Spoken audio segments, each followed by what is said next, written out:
విస్తరి ముందేసి పస్తులు పెట్టావే తీపి వస్తువు చుట్టూ తిరిగే ఈగలు చేశావే సిగ్గలేని మొగుడు గారండోయ్ గుయ్ గుయ్ గుయ్ గుయ్ అంటూ మీదికి రాకండోయ్ గంపెడి పిల్లలతో ఇంటిని నింపావే సాపాదిండు సంసారాన్ని మేడెక్కించావే ఇరుగు పొరుగు ముందు సరసాలొద్దండోయ్ నాకెట్టి పడుకోరే కుక్కలాగా మీ వాళ్ళు ఏం చేస్తాం ఎక్కేస్తాం ఇట్టాగే డాబాలు పెళ్ళయి సన్నాల్ని అయినా కానీ మాస్తారు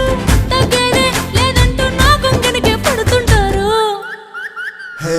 గోదారి గట్టు మీద రామసలకావే